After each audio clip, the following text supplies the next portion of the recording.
എല്ലാവരും നല്ല ഉച്ചമയക്കത്തിലാണോ? കൂട്ടുകാരെല്ലാവർക്കും നമ്മുടെ ഈ ലൈവ് ക്ലാസ്സിലേക്ക് സ്വാഗതം. കഴിഞ്ഞ 2 ദിവസമായിട്ട് ഇതുപോലുള്ള ലൈവ് ക്ലാസ്സുകൾ ഗ്രൂപ്പിലൂടെ നടക്കുന്നത് കൂട്ടുകാർ കാണുന്നുണ്ടായിരിക്കും അല്ലേ? ഇന്നലെ വേണു സാറിൻ്റെ മാത്സ് ക്ലാസ്സും എൻ്റെ തൊട്ട് തലേ ദിവസം രഞ്ജിത്ത് സാറിൻ്റെ ഫിസിക്സ് ക്ലാസ്സൊക്കെ നിങ്ങൾ നന്നായി ആസ്വദിച്ച് കാണും. ഇന്ന് നമ്മൾ കെമിസ്ട്രിയുടെ കുറച്ച് കാര്യങ്ങൾ പങ്കുവെക്കാൻ വേണ്ടിയാണ് ഈ ലൈവിൽ വന്നിരിക്കുന്നത്. എന്നെ നിങ്ങൾക്ക് പരിചയമുണ്ടാകും, നേരത്തെ തന്നെ ചിലപ്പോൾ നിങ്ങളുടെ ഗ്രൂപ്പിലൂടെ ഷെയർ ചെയ്യപ്പെട്ടിട്ടുണ്ടാവും. എൻ്റെ പേര് ജയറാം എന്നാണ്. ഞാൻ തെങ്കര സ്കൂളിലെ അധ്യാപകനാണ്.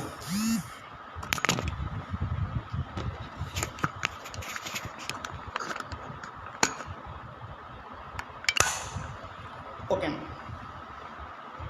ചെറിയൊരു പ്രശ്നമായി ക്യാമറയുടെ സ്റ്റാൻഡുമായി ബന്ധപ്പെട്ടാണ്. ഓക്കെ, അപ്പോൾ നമ്മുടെ ക്ലാസ്സിലേക്ക് എല്ലാവർക്കും ഒരിക്കൽ കൂടി സ്വാഗതം. നമ്മുടെ 10ാം ക്ലാസ്സിലെ രസതന്ത്രത്തിൽ നമുക്ക് 7 അധ്യായങ്ങളാണ് നമുക്ക് പഠിക്കാനുള്ളത്. ഈ 7 അധ്യായങ്ങളിലൂടെയും നമുക്ക് ഈ ക്ലാസ്സിലൂടെ കടന്നു പോകാൻ കഴിയുമെന്നറിയില്ല. എങ്കിലും നമുക്ക് ഓരോ ചാപ്റ്ററിലെയും പ്രധാനപ്പെട്ട കുറച്ച് ആശയങ്ങൾ പങ്കുവെക്കാൻ കഴിയുമെന്നാണ് വിശ്വസിക്കുന്നത്. ഇപ്പോൾ നമ്മൾ ലോക്ക്ഡൗൺ ആയതുകൊണ്ട് തന്നെ ഞാൻ വീട്ടിലാണ് ഇങ്ങനെ ചെറിയൊരു ക്ലാസ്സിന് വേണ്ടിയുള്ള സംവിധാനം ഒരുക്കിയിരിക്കുന്നത്. അപ്പോൾ ഒരു ബോർഡിൻ്റെ കുറവൊക്കെ ഉണ്ട്. ഇവിടെ കുറച്ച് ചാർട്ടുകളാണ് നമ്മൾ ചെയ്യുന്നത്. ഈ കാര്യങ്ങളൊക്കെ എഴുതി പ്രദർശിപ്പിക്കുകയും അതിനുശേഷം നിങ്ങൾക്ക് അത്യാവശ്യമായ കാര്യങ്ങൾ നമുക്ക് അതിനോടൊപ്പം കൂട്ടിച്ചേർക്കുകയും ചെയ്യാം. എല്ലാ കൂട്ടുകാരും ലൈവിൽ വരുന്നുണ്ട് എന്നാണ് കരുതുന്നത്. നമ്മുടെ രസതന്ത്രത്തിലെ ആദ്യത്തെ പാഠഭാഗം ആവർത്തന പട്ടികയും ഇലക്ട്രോൺ വിന്യാസവും എന്നുള്ളതാണ്. ഇലക്ട്രോൺ വിന്യാസത്തെക്കുറിച്ച് നമുക്ക് എല്ലാവർക്കും നല്ല ധാരണ ഉണ്ടാകും. കാരണം നമ്മളത് ചെറിയ ക്ലാസ്സിൽ കഴിഞ്ഞ 9ാം ക്ലാസ്സിലൊക്കെ നന്നായി പഠിച്ച് പിന്നീട് 10ാം ക്ലാസ്സിൽ വന്ന് വീണ്ടും പഠിച്ചുള്ള ടോപ്പിക്കാണ്. ഒരാറ്റത്തിലെ ഷെല്ലുകളിൽ ഇലക്ട്രോണുകളെ വിന്യസിക്കുന്ന രീതിയാണ് ഇലക്ട്രോൺ വിന്യാസം എന്ന് പറയുന്നത്. അപ്പോൾ ആറ്റത്തിലെ ഷെല്ലുകൾ, ആ ഷെല്ലുകൾ ഏതൊക്കെയാണെന്ന് നമുക്കറിയാം. ഇവിടെ ഞാൻ എഴുതിയിരിക്കുന്നത് പോലെ K, L, M, N അങ്ങനെയാണ് നമ്മൾ ഷെല്ലുകൾ. ഷെല്ലുകൾക്ക് മറ്റൊരു പേരും കൂടിയുണ്ട്, ഊർജ്ജനിലകൾ എന്ന് വിളിക്കും. ഊർജ്ജനിലകൾ.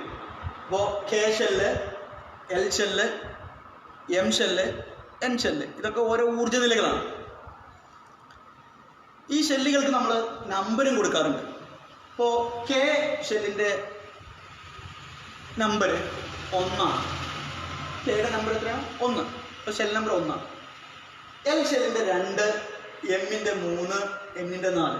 അപ്പോൾ ഈ ഷെല്ലുകളെ K, L, M, N എന്നോ അല്ലെങ്കിൽ 1ാമത്തെ ഷെല്ല്, 2ാമത്തെ, 3ാമത്തെ, 4ാമത്തെ എന്നിങ്ങനെ നമുക്ക് എന്ത് ചെയ്യാൻ പറ്റും, പറയാൻ പറ്റും. ഈ ഷെല്ലുകളിൽ അവയുടെ ഊർജം കൂടി വരുന്ന ക്രമത്തിൽ ഇലക്ട്രോണുകളെ നൽകുന്ന രീതി, അത് ഇലക്ട്രോൺ വിന്യാസം നമ്മൾ 9ൽ പഠിച്ചിട്ടുണ്ട്. 10ാം ക്ലാസ്സിൽ എത്തുമ്പോൾ നമുക്ക് ഈ പ്രധാന ഷെല്ലുകളിൽ ഉപഷെല്ലുകളെ കുറിച്ച് അഥവാ സബ് ഷെല്ലുകളെ കുറിച്ച് പഠിക്കാനുണ്ട്. ഇപ്പോൾ ഓരോ ഷെല്ലും, ഇപ്പോൾ K ഷെൽ എന്ന് പറഞ്ഞാൽ അതിൻ്റെ നമ്പർ, ഷെൽ നമ്പർ ഇവിടെ 1 ആണ്. ആ ഷെല്ലിൽ, K ഷെല്ലിൽ ഒരു സബ് ഷെല്ല് മാത്രമാണുള്ളത്. ഷെൽ നമ്പർ 1 ആയിട്ടുള്ള K എന്ന് പറയുന്ന പ്രധാന ഷെല്ലിൽ ഒരു സബ് ഷെല്ല് അല്ലെങ്കിൽ ഒരു ഉപഷെല്ലാണുള്ളത് നമ്മൾ പഠിച്ചിട്ടുണ്ട്. അതുപോലെ തന്നെ ഷെൽ നമ്പർ 2 ആയിട്ടുള്ള L-ൽ 2 സബ് ഷെല്ലുകളുണ്ട്. S, P എന്നിങ്ങനെ 2 സബ് ഷെല്ലുകളുണ്ട്. ഷെൽ നമ്പർ 3 ആയിട്ടുള്ള M-ൽ എത്ര ഉണ്ട്? S, P, D എന്നിങ്ങനെ 3 സബ് ഷെല്ലുകളും ഷെൽ നമ്പർ 4 ആയിട്ടുള്ള 4 ഷെൽ നമ്പർ വരുന്ന N എന്ന് പറയുന്ന ഷെല്ലില് SPDF ഇങ്ങനെ 4 ഉപഷെല്ലുകൾ. ഇത് നമ്മൾ മനസ്സിലാക്കിയിട്ടുണ്ട്. അപ്പൊ ഇവിടെ ചെറിയൊരു ബന്ധമുണ്ട്. ഷെൽ നമ്പർ നോക്കിയാൽ മതി. ഷെൽ നമ്പർ 1 ആണെങ്കിൽ ഒരു സബ് ഷെല്ല്, ഷെൽ നമ്പർ 2 ആണെങ്കിൽ 2 സബ് ഷെല്ല്. അപ്പൊ എന്താണ് ബന്ധം? എത്രയാണോ ഷെൽ നമ്പർ അത് തന്നെ ആയിരിക്കും സബ് ഷെല്ലുകളുടെ എണ്ണവും. അങ്ങനെ ബന്ധമുണ്ട്. അപ്പൊ ഇതാണ് നമ്മൾ എഴുതിക്കുന്നത്. ഇത് നമുക്ക് എല്ലാവർക്കും പരിചിതമുള്ള കാര്യമാണ്. ഒരിക്കൽ കൂടി ഓർമ്മിപ്പിക്കുകയാണത്. ഒന്നാമത്തെ ഷെല്ലിലെ സബ് ഷെൽ എന്ന് പറഞ്ഞത് എസ് മാത്രമാണ്. രണ്ടാമത്തേതിൽ എസും പിയും ഉണ്ട്. മൂന്നാമത്തേതിൽ എസും പിയും ഡിയും ഉണ്ട്. അപ്പൊ ഒന്ന് നോക്ക് കൂട്ടുകാരെ, ഇവിടെയൊക്കെ നോക്കുമ്പോൾ ഈ ഒന്നാമത്തെ ഷെല്ലിലും എസ് സബ് ഷെല്ല് നമ്മൾ കാണുന്നുണ്ട്, രണ്ടാമത്തേതിലും എസ് കാണുന്നുണ്ട്. അപ്പൊ നമ്മൾ എങ്ങനെ തിരിച്ചറിയാൻ വേണ്ടി നമ്മൾ എങ്ങനെ ഇത് പഠിച്ചത്? നമുക്ക് ഇവിടെ എഴുതി നോക്കാം. ഈ 1ലെ എസിനെ നമ്മൾ എന്ത് ചെയ്തു? 1s എന്ന് എഴുതിയാൽ 1s. അപ്പൊ ഈ 2ലെ എസിനെ നമ്മൾ എന്താ എഴുതിയത്? 2s അല്ലെ? 2s എന്നല്ലേ എഴുതിയത്. 2ലെ പിയെ നമ്മൾ എന്ത് വിളിച്ചു? 2p. 3ലെ എസിനെയോ 3s. 3ലെ പി ആകുമ്പോ 3p അല്ലെ? 3p. അതുപോലെ 3d. ഇവിടെ വരുമ്പോ 4s, 4p, പിന്നെ 4d, 4f ഇങ്ങനെയാണ് വരുന്നത്. ഇപ്പൊ നമ്മുടെ ഉപഷെല്ലുകളാണ് എഴുതിയിരിക്കുന്നത്. കെ ഉള്ളത് 1s, എൽ ഉള്ളത് 2s, 2p, എമ്മിൽ 3s, 3p, 3d, എന്നിലാണെങ്കിൽ 4s, 4p, 4d, 4f ഇങ്ങനെയാണ് ഉപഷെല്ലുകൾ വരുന്നത്. ഇനി ഈ ഉപഷെല്ലുകളില് ഇലക്ട്രോൺ പൂരണം അഥവാ ഇലക്ട്രോൺ നിറയുന്ന ആ പ്രക്രിയയാണ് നമ്മൾ എന്ത് വിളിക്കുന്നത്?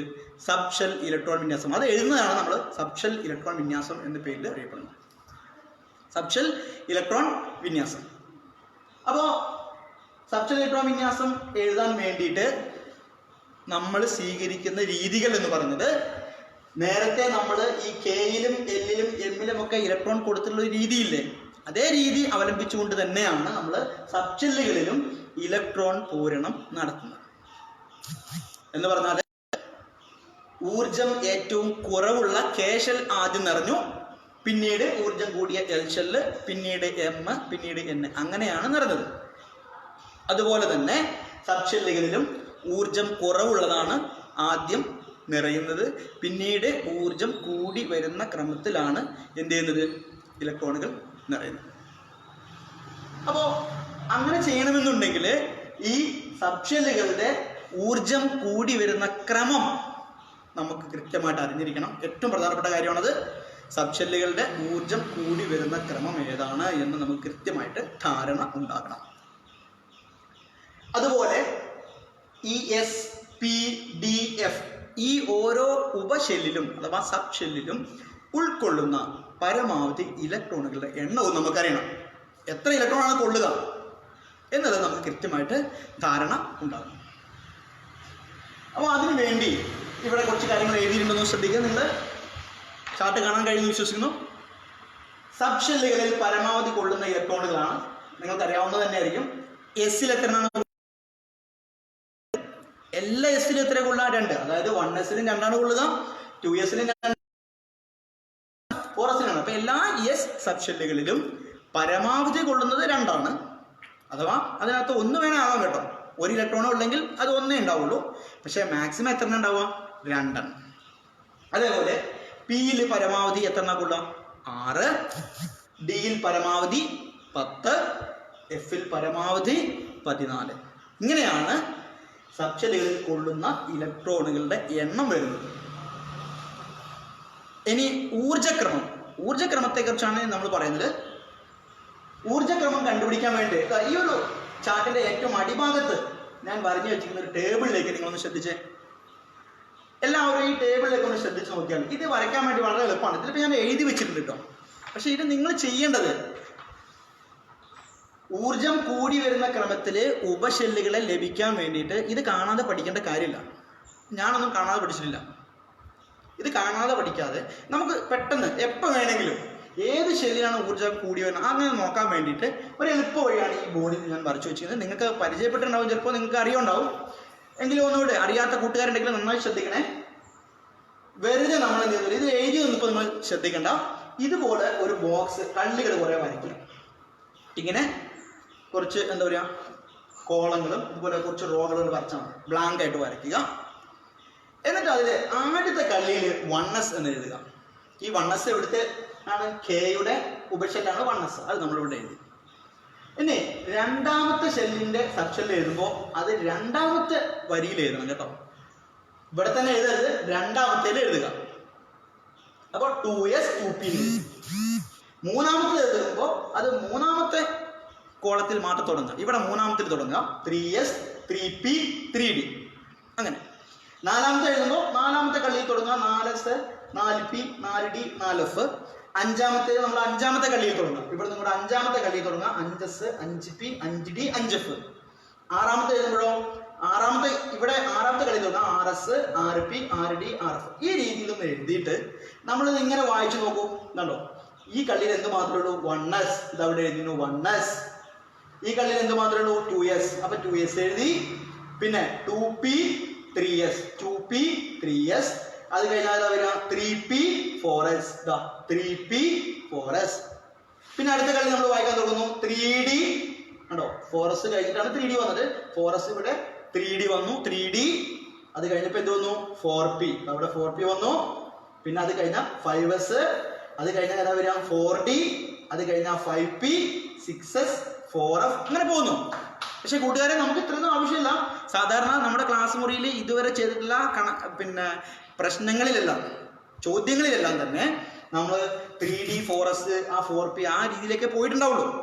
പക്ഷേ നിങ്ങൾക്ക് പിന്നീടും എന്ത് ചെയ്യാൻ പറ്റും?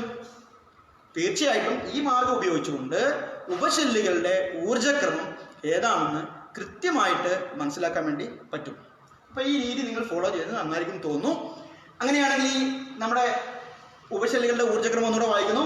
1s 2s 2p 3s 3p 4s 3d ഈ ക്രമത്തിലാണ്. ഇത് നിങ്ങൾ നന്നായിട്ട് പഠിച്ചുക്കണം. എല്ലാവരും പഠിച്ചിട്ടുണ്ടാവും. എങ്കിലും ഒരിക്കൽ കൂടി അത് ആവർത്തിച്ച് പഠിച്ചുക്കണം, തെറ്റരുത്. മറ്റൊരു ചാർട്ട് ഇവിടെ പ്രദർശിപ്പിക്കാം.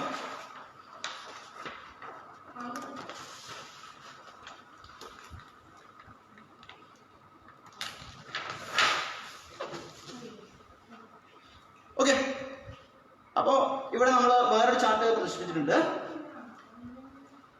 അപ്പോൾ ആ ചാർട്ട് പ്രകാരം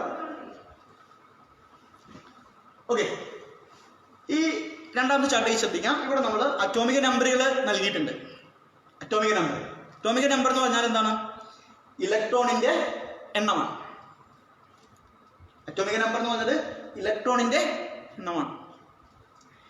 അപ്പോൾ ഇവിടെ നമുക്ക് ആറ്റോമിക നമ്പർ 19 ആറ്റോമിക നമ്പർ തന്നിട്ടുണ്ട്. എന്ത് വേണം? Subshell electron. EV എന്ന് പറഞ്ഞാൽ ഇലക്ട്രോൺ വിന്യാസമാണ്. സബ്ഷെൽ ഇലക്ട്രോൺ വിന്യാസം നമ്മൾ എഴുതണം. അപ്പൊ എങ്ങനെയാണ് സബ്ഷെൽ ഇലക്ട്രോൺ വിന്യാസം എഴുതുക? നേരത്തെ നമ്മൾ ഒരു ഓർഡർ പഠിച്ചിട്ടുണ്ട്. ആ ഓർഡർ നമുക്ക് ഇവിടെ നിന്ന് എഴുതി നോക്കാം. എങ്ങനെ എഴുതേണ്ടത്? ആദ്യം വരുന്ന ഷെല്ല് ഏതാണ്? 1s ആണ്. s എത്ര കൊള്ളാം? 2. അപ്പൊ 1s2 എഴുതി. അടുത്ത ഏതാ വരിക? 2s. അപ്പൊ 2s2. പിന്നെ ഇവിടെ 4 ആയിട്ടുള്ളൂ. 19 എണ്ണം ഉണ്ടല്ലോ, അത് കഴിയുന്നവരെ നമുക്ക് കൊടുക്കാൻ പറ്റും.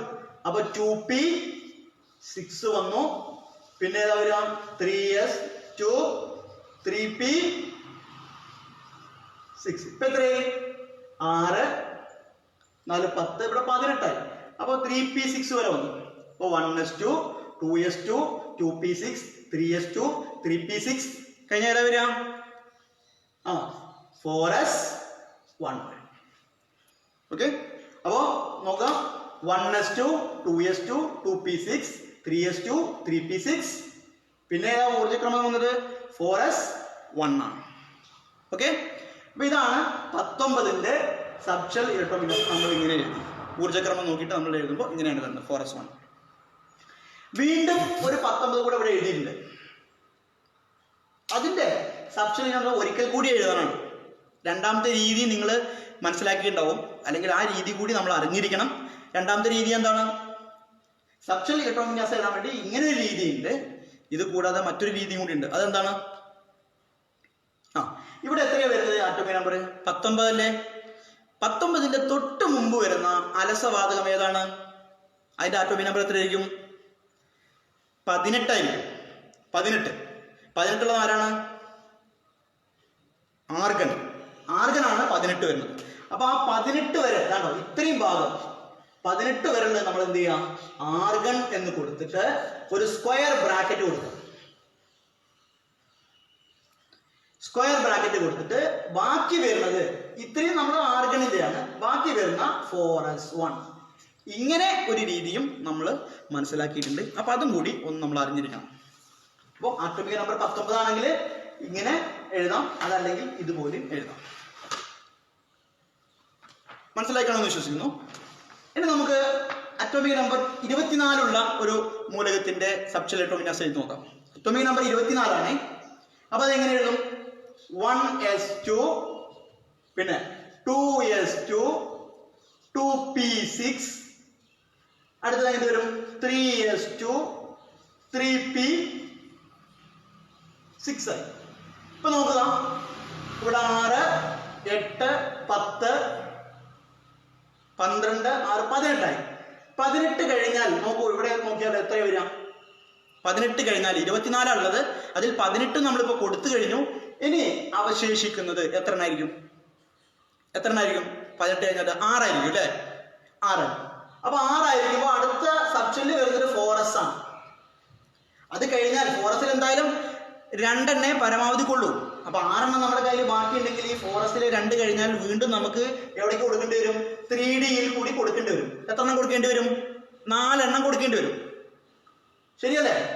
ഇവിടെ വരെ 18 ആയി. 24ലേക്ക് ബാക്കി 6 ഉണ്ട്. അതിൽ ഈ 4sൽ നമ്മൾ എത്ര എണ്ണം കൊടുത്തു? 2 എണ്ണം മാക്സിമം കൊടുക്കാൻ പറ്റും. അങ്ങനെ 2 എണ്ണം കൊടുത്തു കഴിഞ്ഞാൽ പിന്നെ ഇവിടെ 3Dയിൽ എത്ര എണ്ണം ബാക്കി വരിക? 4 ആണ് ബാക്കി വരിക. അങ്ങനെയാണ് നമ്മൾ സാധാരണ എഴുതി പോവുക. എന്നാൽ ഇവിടെ ഇതൊരു പ്രധാനപ്പെട്ട കാര്യങ്ങളാണ്. അതുകൊണ്ടാണ് ഇത് തന്നെ നമ്മൾ ഉദാഹരണമായിട്ട് എടുത്തിരിക്കുന്നത്. എപ്പോഴും നമ്മുടെ പരീക്ഷയ്ക്ക് ഇത്തരം കാര്യങ്ങളാണ് കൂടുതലായിട്ട് ചോദിക്കുക. അപ്പോൾ 4sൽ എന്ത് ചെയ്യരുത്? 2 എണ്ണം ഇവിടെ നമ്മൾ കൊടുക്കാൻ പാടില്ല എന്നുള്ളതാണ്. പകരം നമ്മൾ ഇങ്ങനെ കൊടുക്കണം. 3d5 കൊടുക്കണം, 4s1 കൊടുക്കണം. ഇപ്പോഴും കൂട്ടി നോക്കിയാൽ 2, 4, 10, 12, 18, 19, 24 ആയി. പക്ഷെ എന്താണ് പ്രശ്നം? ഇവിടെ എന്തുകൊണ്ടാണ് ഇങ്ങനെ കൊടുത്തത് എന്നും നമുക്ക് ചോദ്യം ഉണ്ടാവും. കൂട്ടുകാർക്ക് തന്നെ ചിലപ്പോൾ സംശയം ഉണ്ടാകും, കുറെ കൂട്ടുകാർക്ക് ചിലപ്പോൾ അറിയുമായിരിക്കും. എന്താണ് കാരണം? ഈ ഡി സബ്ഷെല്ല് ആകെ അതിൽ കൊള്ളുക 10 എണ്ണാണല്ലോ അല്ലെ? മുഴുവനായിട്ടും കൊള്ളുകയാണെങ്കിൽ എത്ര എണ്ണം കൊള്ളാം? 10 എണ്ണം കൊള്ളുക. അങ്ങനെ മുഴുവനായിട്ടും നിറഞ്ഞിരിക്കുന്ന 10 എണ്ണമുള്ള അവസ്ഥയും, അല്ലെങ്കിൽ പിന്നെ അതിന്റെ പകുതി, അതെത്രയാ? 5. ഇപ്പൊ 10 എണ്ണമുള്ള അവസ്ഥയും അതല്ലെങ്കിൽ നേർ പകുതി 5 അവസ്ഥയും നല്ല സ്ഥിരത കൂടിയതാണ്. അപ്പൊ ഒരു ആറ്റം എപ്പോഴും അതിന്റെ സ്ഥിരതയ്ക്ക് വേണ്ടിയാണ് ശ്രമിക്കുന്നത് എന്നുള്ളത് കൊണ്ട് ഈ ഇലക്ട്രോൺ വിന്യാസം ഇതുപോലെ എഴുതിയാൽ, ഈ 3d5 എന്നുള്ള ഇലക്ട്രോൺ വിന്യാസം എഴുതിയാൽ സ്ഥിരത വളരെ കൂടുതലായതുകൊണ്ടാണ് ഇതുപോലെ വരുന്നത്. മറ്റുള്ള അവസരത്തിലൊന്നും വരില്ല. ഇതേപോലെ ഉള്ള ഈ പ്രത്യേക കേസുകളിൽ മാത്രമാണ് നമുക്ക് ഇങ്ങനെ എഴുതാൻ പറ്റുന്നത്. അല്ലാത്ത കേസിലൊക്കെ നിങ്ങൾ എന്ത് ചെയ്യണം? 4s2 തന്നെ എഴുതാം. ഓക്കെ, ഇവിടെ 23 ആയിരുന്നെങ്കിൽ നിങ്ങൾ എന്ത് ചെയ്യണം? 4s2 3d3 എന്ന് തന്നെ എഴുതിയാൽ മതി. ഇത് അവിടെ ഞാൻ എഴുതിയിട്ടുണ്ട്, നോക്കുക. ഇത് 23ന്റെയാണ്. 1s2, 2s2, 2p6, 3s2, 3p6, 4s2, 3d3. ഇത് എത്രയാണ്? ആറ്റോമിക് നമ്പർ എത്ര വരിക? 23 വരിക. അപ്പൊ 23 വരുമ്പോൾ എപ്പോഴും 4s2 തന്നെ എഴുതിയാൽ മതി. അവിടെ നമ്മൾ 4s1 ആക്കേണ്ട കാര്യമില്ല. പക്ഷെ ഡി പകുതി നിറയുന്ന കേസുകൾ അല്ലെങ്കിൽ ഡി മുഴുവൻ നിറയുന്ന അവസരങ്ങളിൽ നമ്മൾ എന്ത് ചെയ്യണം? ഇതുപോലെ ചെറിയൊരു മാറ്റം വേണം. 29 കൂടി നമുക്കൊന്ന് എഴുതി നോക്കാം. 29 അപ്പൊ നോക്കാം. 1s2 കാണുന്നുണ്ടല്ലോ അല്ലെ? 1s2, 2s2, 2p6, 3s2, 3p6, 4s. ഇവിടെ നോക്കൂ, ഇവിടെ എത്തുമ്പോ എത്രയാവാ? 18 ആണ്. ശരിയാണല്ലോ? ഇവിടെ എത്തുമ്പോ 18 ആണ്. 29 ഉണ്ടെങ്കിൽ ബാക്കി എത്ര വരിക? 11 കാണും നമ്മുടെ കയ്യില്. അപ്പൊ 4s 2 കൊടുത്താൽ ബാക്കി 3Dയിലേക്ക് എത്തുമ്പോൾ എത്ര ഉണ്ടാവുള്ളൂ? 9 ഉണ്ടാവുള്ളൂ. അങ്ങനെ 9 വന്നു കഴിഞ്ഞാൽ സ്ഥിരത വളരെ വ്യത്യാസം വരും. അതുകൊണ്ട് ഇവിടെയും ചെറിയ അഡ്ജസ്റ്റ്മെന്റ് ഉണ്ട്. 3D 10 എന്നും 4s 1 എന്നും ആയിട്ട് മാറും. അപ്പോൾ 24, 29 ഈ ഇലക്ട്രോൺ വിന്യാസം വരുമ്പോൾ നന്നായിട്ടൊന്ന് ശ്രദ്ധിക്കുക. 4s1 3D 5 എന്നും 4s1 3D 10 എന്നും വരും. ഓക്കെ, അപ്പൊ ഇത്തരത്തിലുള്ള ഇലക്ട്രോൺ വിന്യാസം വരുമ്പോൾ മാത്രമാണ് നമ്മൾ നന്നായിട്ട് ശ്രദ്ധിക്കേണ്ടത്. അല്ലാത്ത സമയത്ത് സാധാരണ രീതിയിൽ തന്നെ നിങ്ങൾക്ക് എഴുതാൻ കഴിയും. ഇതാണ് നമുക്ക് സബ്ഷെൽ ഇലക്ട്രോൺ വിന്യാസം എങ്ങനെ എഴുതാം എന്നുള്ളതുമായി ബന്ധപ്പെട്ട് നമുക്ക് പറയാനുള്ളത്.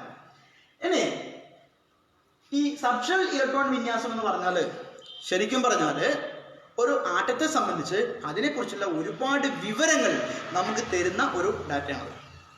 അഥവാ സബ്ഷെൽ ഇലക്ട്രോൺ വിന്യാസം കിട്ടിയാൽ നമുക്കൊരു ആറ്റത്തെക്കുറിച്ച് ഒരു മൂലകത്തെക്കുറിച്ച് ഒരുപാട് കാര്യങ്ങൾ നമുക്ക് കണ്ടെത്താൻ കഴിയും. അത്തരം കാര്യങ്ങൾ എങ്ങനെ കണ്ടെത്താമെന്നും ഏതൊക്കെ കാര്യങ്ങൾ കണ്ടെത്താമെന്നാണ് നമ്മൾ അടുത്തായിട്ട് എന്ത് ചെയ്യുന്നത് ഇവിടെ നമ്മൾ ഡിസ്കസ് ചെയ്യുന്നത്.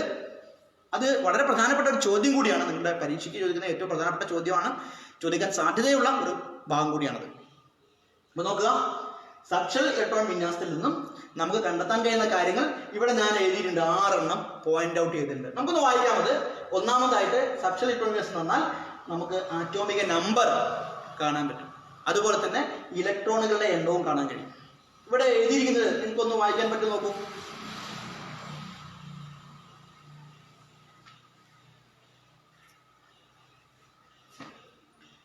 ഓക്കെ, ഞാൻ തന്നെ ഹെൽപ്പ് ചെയ്യാം. ഒന്നാമത്തത് ആറ്റോമിക നമ്പർ ആണ്, രണ്ടാമത്തേത് ബ്ലോക്കാണ്, 3 ഗ്രൂപ്പ്, 4ാമത്തേത് പീരിയഡ്, 5ാമത്തേത് എന്താണ്, ലോഹമാണോ അലോഹമാണോ എന്ന് അറിയാൻ പറ്റും, 6ാമത്തേത് അയണീകരണ ഊർജം. അപ്പൊ ഇങ്ങനെ 6 കാര്യങ്ങൾ, ഏറ്റവും ചുരുങ്ങിയത് 6 കാര്യങ്ങളെങ്കിലും നമുക്ക് ഈ സബ്ഷെൽ ഇലക്ട്രോൺ വിന്യാസത്തിൽ നിന്നും കാണാൻ കഴിയും. അപ്പൊ ഒരു ഉദാഹരണം എടുക്കാന്ന് പറഞ്ഞാൽ നമുക്ക് ഈ മുകളിലെ ഏതെങ്കിലും ഒരു ഉദാഹരണം എടുക്കാം. ഇപ്പൊ ഞാനിവിടെ എഴുതി വെച്ചിരുന്ന ഇത് തന്നെ ഉദാഹരണം എടുക്കാം. ഇവിടെ ഒരു സബ്ഷെൽ ഇലക്ട്രോൺ വിന്യാസം എഴുതുന്നുണ്ട്. 1s2 2s2 2p6 3s2 3p6 4s2 3d3 ഇങ്ങനെയാണ് സബ്ഷെൽ ഇലക്ട്രോൺ വിന്യാസം എഴുതി വെച്ചിരിക്കുന്നത്. ഒരു കൂടെ വായിക്കാം. 1s2 2s2 2p6 3s2 3p6 4s2 3d3. ഈ ഇലക്ട്രോൺ വിന്യാസത്തിന് എങ്ങനെയാണ് ആറ്റോമിക നമ്പർ കാണുക? ആറ്റോമിക നമ്പർ എന്ന് പറഞ്ഞാൽ എന്താ? നമുക്കറിയാം, അത് ഒരാറ്റത്തിലെ പ്രോട്ടോണുകളുടെ എണ്ണമാണ്. പ്രോട്ടോണുകളുടെ എണ്ണവും ഇലക്ട്രോണുകളുടെ എണ്ണവും തുല്യമാണല്ലോ. അപ്പോൾ ഈ ഇലക്ട്രോൺ വിന്യാസത്തിൽ നിന്ന് നമുക്ക് ഇലക്ട്രോണുകളുടെ എണ്ണം കിട്ടും. അപ്പൊ അത് ആറ്റോമിക നമ്പറിന് ഈക്വൽ ആവും. അപ്പൊ അതിനുവേണ്ടി നമ്മൾ ചെയ്യേണ്ടത് ഈ മുകളിലുള്ളത് മാത്രം കൂട്ടുക. ഇതാണ് മുകളിലാണ് ഇലക്ട്രോണിന്റെ എണ്ണം. ഇത് ഇവിടെ എത്ര ഉള്ളത്? 2, 4, 10, 12, 18, 20, 23. അപ്പൊ ആറ്റോമിക നമ്പർ നമുക്ക് 23 എന്ന് കിട്ടും. അതായത് മുകളിൽ കാണുന്ന ഈ ഇലക്ട്രോണുകളുടെ എണ്ണം കൂട്ടിക്കഴിഞ്ഞാൽ നമുക്ക് ആറ്റോമിക നമ്പർ കിട്ടും. അതാണ് ഒന്നാമത്തെ കാര്യം. രണ്ടാമതായിട്ട് എന്താ പറഞ്ഞത്? ബ്ലോക്ക് എന്നാണ്. അതായത് ഈ 23 ആറ്റോമിക നമ്പർ എന്ന് മനസ്സിലായി. ഇനി 23 ആറ്റോമിക നമ്പർ ആയിട്ടുള്ള മൂലകം ആവർത്തന പട്ടികയിലെ ഏത് ബ്ലോക്കിലാണ് സ്ഥിതി ചെയ്യുന്നത്? ആവർത്തന പട്ടികയിൽ എത്ര ബ്ലോക്കുകളുണ്ട്? 4 ബ്ലോക്കുകളാണുള്ളത്. ഏതൊക്കെയാണത്? S, P, D, F. നമ്മുടെ സബ്ഷെല്ലുകളുടെ, ശ്രദ്ധിക്കണം, നമ്മുടെ സബ്ഷെല്ലുകളുടെ അതേ പേര് തന്നെയാണ് ഈ ബ്ലോക്കിന്. കാരണമുണ്ട് കേട്ടോ. അപ്പോൾ S block, P block, D block, F block, ഇങ്ങനെ 4 ബ്ലോക്കാണുള്ളത്. ആ 4 ബ്ലോക്കിന് ഈ സബ്ഷെല്ലുകളുടെ പേര് വരാനുള്ള കാരണം എന്താ? എസ് ബ്ലോക്കിന്റെ കാര്യം നമുക്ക് എടുക്കാം. എസ് ബ്ലോക്ക് എന്ന് പറഞ്ഞാൽ ആ പേര് വരാനുള്ള കാരണം എന്താ? എസ് ബ്ലോക്കിൽ വരുന്ന എല്ലാ മൂലകങ്ങളുടെയും അവസാനത്തെ ഇലക്ട്രോൺ, നമ്മൾ വിളിക്കുന്ന ഭാഗിതമായ ഇലക്ട്രോൺ എന്നൊക്കെ പറയും, അവസാനത്തെ ഇലക്ട്രോൺ എവിടെയാ വരുന്നത്? എസ് സബ്ഷെല്ലിലായിരിക്കും. ലാസ്റ്റ് ഇലക്ട്രോൺ വരുന്നത് എസ് സബ്ഷെല്ലിൽ. അപ്പൊ അത് എസ് ബ്ലോക്ക്. അതേപോലെ പി ആണെങ്കിൽ ലാസ്റ്റ് ഇലക്ട്രോൺ വരുന്നത് പിയിലാണെങ്കിൽ എന്തായിരിക്കും? P block. ലാസ്റ്റ് അവസാനത്തെ ഇലക്ട്രോൺ വരുന്നത് ഡിയിലാണെങ്കിൽ, ഡി സബ്ഷെല്ലിലാണെങ്കിൽ ഡി ബ്ലോക്ക്.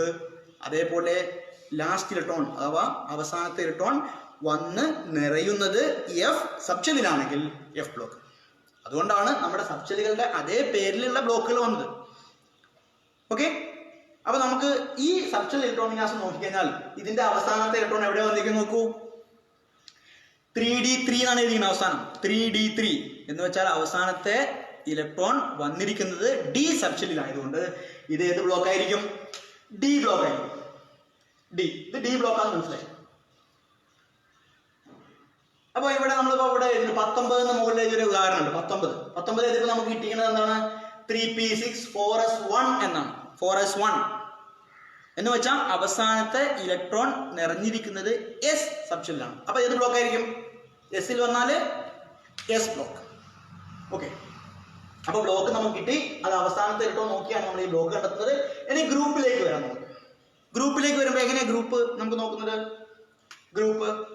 ഗ്രൂപ്പ് നോക്കാൻ വേണ്ടിയിട്ട് നമ്മൾ നോക്കുന്നത് ഓരോ ബ്ലോക്കുകളുണ്ട്. നമുക്ക് ഗ്രൂപ്പ് നോക്കാൻ വേണ്ടിയിട്ട് എല്ലാ ബ്ലോക്കിലും ഒരേപോലെ ഉണ്ട്. നമുക്ക് 4 ബ്ലോക്കാണുള്ളത്. അതൊക്കെയാണത്? എസ് ബ്ലോക്ക് ഉണ്ട്, പിന്നെ പി ഉണ്ട്, അതുപോലെ തന്നെ ഡി ഉണ്ട്. എഫ് നമ്മൾ പിന്നെ ഗ്രൂപ്പ് കൃത്യമായിട്ട് പറയാറുണ്ട്, അതുകൊണ്ട് അവിടെ നോക്കാം. എസ് പി ഡി സംഭവം. ഈ എസ് ബ്ലോക്കിലാണെങ്കിൽ എസിൽ ഏതൊക്കെ ഇലക്ട്രോൺ വരാം? S1 എന്നും വരാം, S2 എന്നും വരാം അല്ലേ? എസിൽ 1 എന്നും വരാം, അല്ലെങ്കിൽ പിന്നെ എന്ത് വരും? എസിൽ 2 എന്നും വരാം. അപ്പോ എസിൽ 1 വന്നെങ്കിൽ ഒന്നാമത്തെ ഗ്രൂപ്പ്, എസിൽ 2 ആണെങ്കിലോ രണ്ടാമത്തെ ഗ്രൂപ്പ്. അപ്പൊ എന്താ ബന്ധം?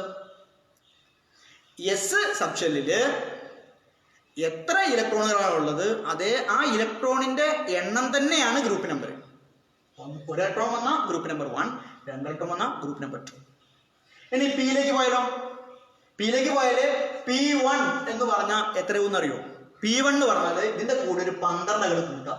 അപ്പൊ 13ാമത്തെ ഗ്രൂപ്പാ വരിക. P2 എന്നാണ് വന്ന് എഴുതാം, അവസാനം P2 എന്നാണ് വന്ന് എഴുതാം. അപ്പൊ അതിന്റെ കൂടെ നമ്മൾ ഒരു 12 കൂട്ടി എത്ര വരിക? 14. അപ്പൊ പി ബ്ലോക്കാണ് നമ്മൾ തിരിച്ചറിഞ്ഞാൽ എങ്ങനെ? അവസാനത്തെ ഇലക്ട്രോൺ പിയിൽ വന്നാൽ പി ബ്ലോക്ക് ആയി. പിയിൽ വന്നാൽ പി ബ്ലോക്ക്. അങ്ങനെ പി ബ്ലോക്കിൽ തന്നെ ഗ്രൂപ്പ് കാണണമെന്നുണ്ടെങ്കിൽ എത്ര ഇലക്ട്രോൺ ആണ് വന്നത് നോക്കാം. ഒരു ഇലക്ട്രോൺ വന്നാൽ ഒന്നിന്റെ കൂടെ 12 കൂട്ടി 13, 2 വന്നാൽ 12 കൂട്ടി 14, 3 വന്നാൽ 12 കൂട്ടി 15. ആ രീതിയിൽ P1 മുതൽ P6 വരെ. P1 പറഞ്ഞാൽ 13, P6 പറഞ്ഞാൽ 18ാം ഗ്രൂപ്പ്. അങ്ങനെയാണ് വരും. ഇനി ഡി ബ്ലോക്കിലേക്ക് വരുമ്പോൾ എന്താ ചെയ്യേണ്ടത്? ഡി ബ്ലോക്കിലേക്ക് വരുമ്പോൾ നമ്മൾ ചെയ്യേണ്ടത് നോക്കൂ. ഡി എഴുതുമ്പോൾ അതിന്റെ തൊട്ട് മുന്നിൽ ഒരു എസ് വന്നിട്ടുണ്ടാവും. നിങ്ങൾ നോക്കിയാൽ മതി. 3D എന്ന് പറയുമ്പോൾ ഇവിടെ 4s വന്നിട്ടുണ്ട്. ഇവിടെ കണ്ടു 3D വരുമ്പോൾ 4s ഉണ്ട്. തൊട്ട് വേറൊരു ഡി ആണ് 4D ആണെങ്കിൽ അതിന് മുമ്പിൽ ഒരു എസ് സബ്ഷൻ ഉണ്ടാവും. അപ്പൊ ചെയ്യേണ്ടത് ഡി ബ്ലോക്കാന്ന് കണ്ടുപിടിച്ചു കഴിഞ്ഞാൽ ഗ്രൂപ്പ് കിട്ടാൻ വേണ്ടി ചെയ്യേണ്ടത് ഈ ഡിയുടെ പോലെ തൊട്ട് മുമ്പുള്ള എസും കൂടി കൂട്ടാം. ഇപ്പോ 24 എന്ന് പറഞ്ഞാൽ ഞാനിവിടെ എഴുതിച്ച ഇലക്ട്രോൺ വിന്യാസത്തിൽ നമ്മൾ എന്താ എഴുതിക്കുന്നത്? 4s1 3d5 എന്നാണ് എഴുതിക്കുന്നത്. 4s1 3d5. ഇപ്പൊ ഇതിന്റെ ഗ്രൂപ്പ് എത്ര എന്ന് ചോദിച്ചാൽ നമ്മൾ കാണാൻ വേണ്ടി എന്ത് ചെയ്യാം? ഡിയിൽ 5 ഉള്ളത്, തൊട്ട് മുമ്പുള്ള എസിൽ 1 ഉള്ളത്. അപ്പൊ 5ഉം 1ഉം 6. അപ്പൊ അതിന്റെ ഗ്രൂപ്പ് ഏതാ വരിക? 6ാമത്തെ ഗ്രൂപ്പാണ് വരിക. അപ്പൊ ഗ്രൂപ്പ് കാണാൻ വേണ്ടി എന്ത് ചെയ്യണം?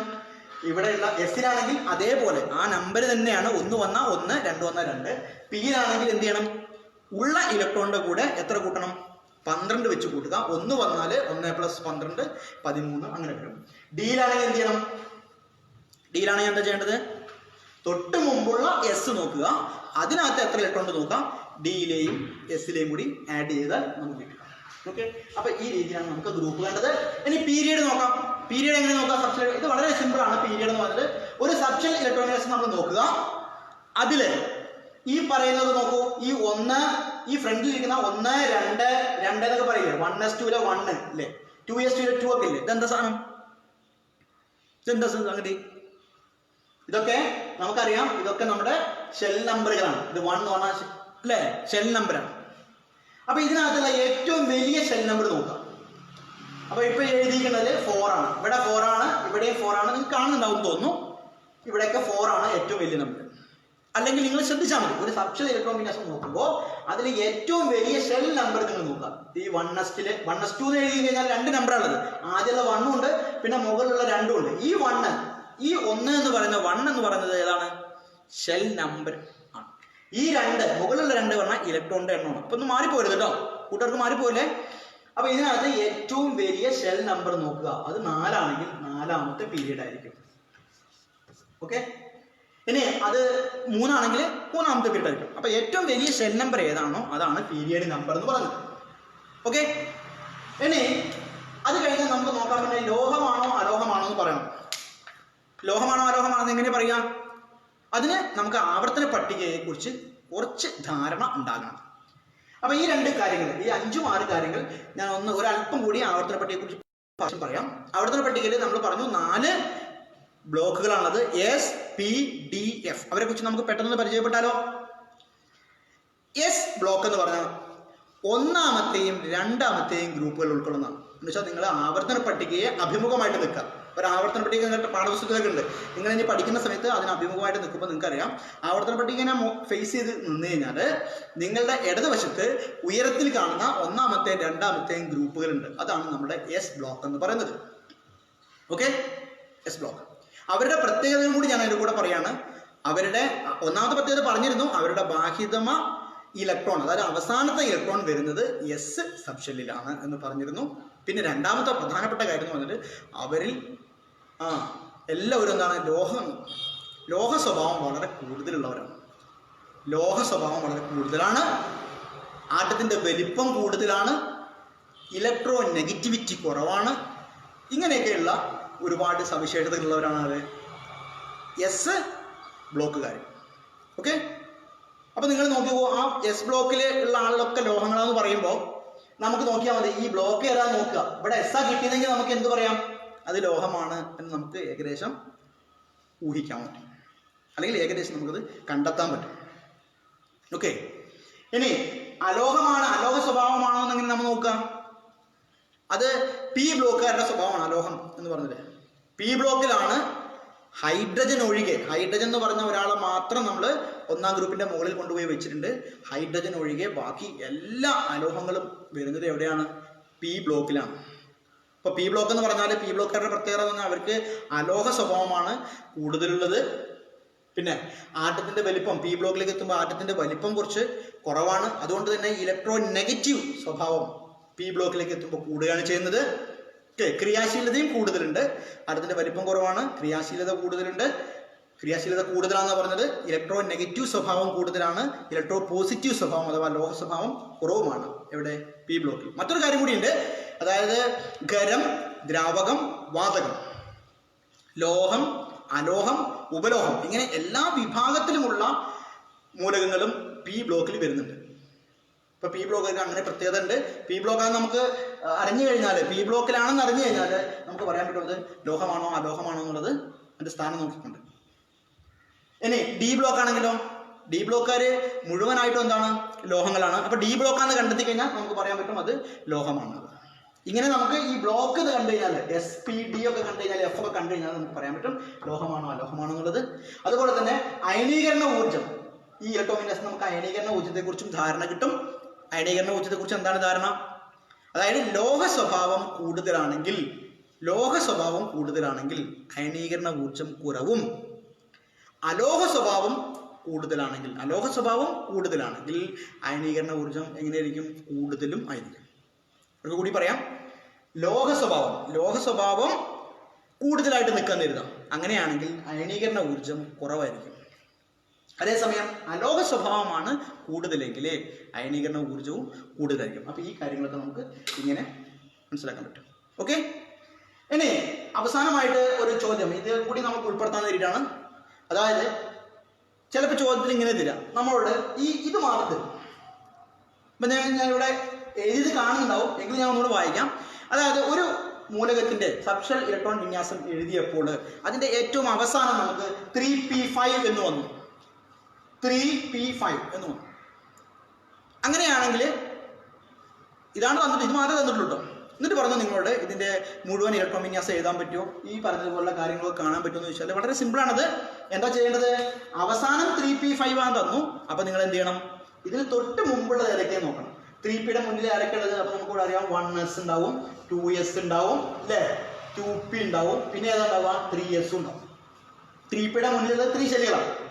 1s, 2s, 2p, 3s. അപ്പോൾ ഇവിടെ 5 വന്നു പറഞ്ഞാൽ അതിനർത്ഥം ഇതിന് മുമ്പുള്ളതൊക്കെ നിറഞ്ഞുന്നതാണ്. ശരിയാണല്ലോ?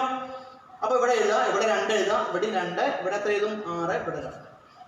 ഓക്കെ, അപ്പൊ 3p5 ആണ് തന്നിരിക്കുന്നത്. ഇതാണ് അവസാനത്തെ ഷെല്ലെന്ന് പറഞ്ഞ സ്ഥിതിക്ക് ഇതിന് തൊട്ട് മുമ്പുള്ള ഷെല്ലുകളൊക്കെ നിറഞ്ഞിട്ടുണ്ട്. അതൊക്കെ നമ്മൾ എഴുതുക, നിറയ്ക്കുക. അപ്പോൾ 10, 12, 5, 17 17. അതായത് ആറ്റോമിക നമ്പർ 17 എന്ന് കിട്ടി. ഇനി നമ്മൾ നേരത്തെ പറഞ്ഞതുപോലെ ബാക്കി ഈ കാര്യങ്ങളെല്ലാം തന്നെ നമുക്ക് കണ്ടെത്താൻ കഴിയും. അപ്പൊ ഇത്രയും കാര്യങ്ങളാണ് നമുക്ക് ഈ സാക്ഷ്യ ഏകോപന്യാസവുമായി ബന്ധപ്പെടുത്തിയുള്ളത്. ഈ ഒന്നാമത്തെ പാഠത്തിലെ വളരെ പ്രധാനപ്പെട്ട ആശയങ്ങൾ എന്ന് പറഞ്ഞത് നമ്മൾ കുറേയൊക്കെ കവർ ചെയ്തിരിക്കുകയാണ്. ഇനി നമുക്ക് കൂടുതൽ സംശയങ്ങൾ ഉണ്ടാകാം. ചിലപ്പോൾ സംശയങ്ങളുണ്ടെങ്കിൽ നമുക്കത് പിന്നീട് ക്ലിയർ ചെയ്യുന്നതിന് ഫോൺ നമ്പറോ അങ്ങനെ എന്തെങ്കിലും കാര്യങ്ങളൊക്കെ നമുക്ക് ഷെയർ ചെയ്യാം. അപ്പോൾ കൂട്ടുകാരെ, നമ്മളിനി രണ്ടാമത്തെ രസതന്ത്രത്തിലെ രണ്ടാമത്തെ അധ്യായം അതിലേക്ക് നമ്മൾ ഒന്ന് പ്രവേശിക്കുകയാണ്. അപ്പോൾ രണ്ടാമത്തെ അധ്യായം എന്ന് പറഞ്ഞത് വാതക നിയമങ്ങളും മോൾ സങ്കല്പനവും എന്നാണ്.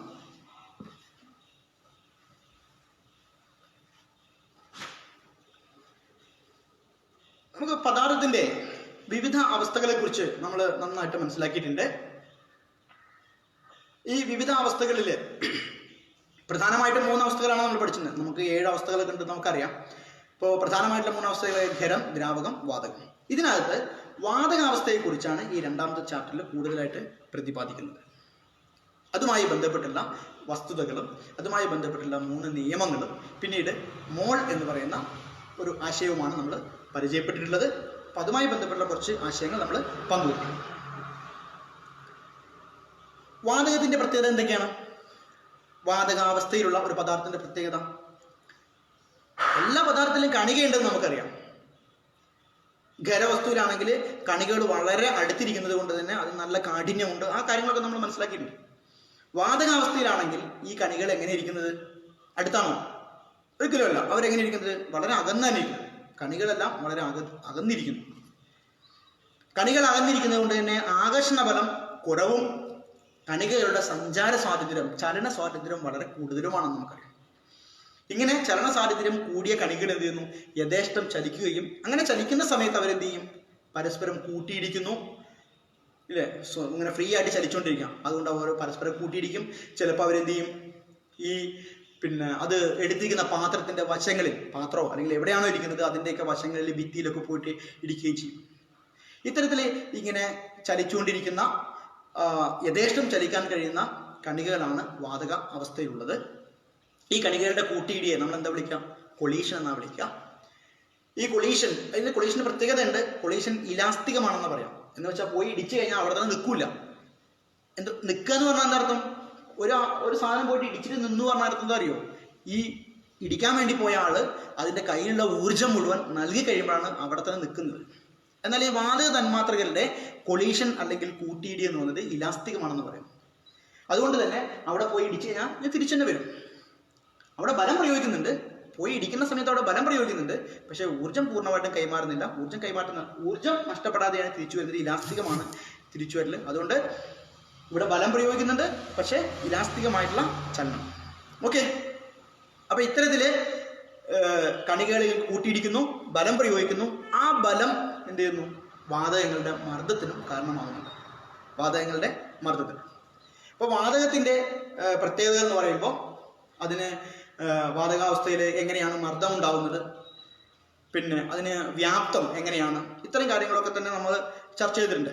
വ്യാപ്തം, വാതകത്തിന്റെ വ്യാപ്തം എന്ന് പറഞ്ഞാൽ അതിന് വ്യാപ്തമുണ്ടോ എന്ന് വെച്ചാൽ ഉണ്ട്. പക്ഷെ നിശ്ചിതമായ വ്യാപ്തമുണ്ടോ എന്ന് വെച്ചാൽ ഇല്ല. കാരണം എന്താ? വാതകം ഏത് സ്ഥലത്താണോ എടുത്തിരിക്കുന്നത് ആ സ്ഥലം മുഴുവൻ അറിയുമല്ലോ. ഒരു കുപ്പിയിൽ എടുത്താൽ ആ കുപ്പി മുഴുവൻ അറിയും. കുറച്ചുകൂടി വലിയ പാടം എടുത്താൽ അതിൽ മുഴുവൻ അറിയും. അപ്പോൾ അതിന് വ്യാപ്തം ഉണ്ടെങ്കിൽ കൂടി നിശ്ചിതമായ വ്യാപ്തമില്ല. കാരണം അതിന് കണികൾക്ക് യഥേഷ്ടം സഞ്ചരിക്കാനൊക്കെ കഴിയുന്നുണ്ട്.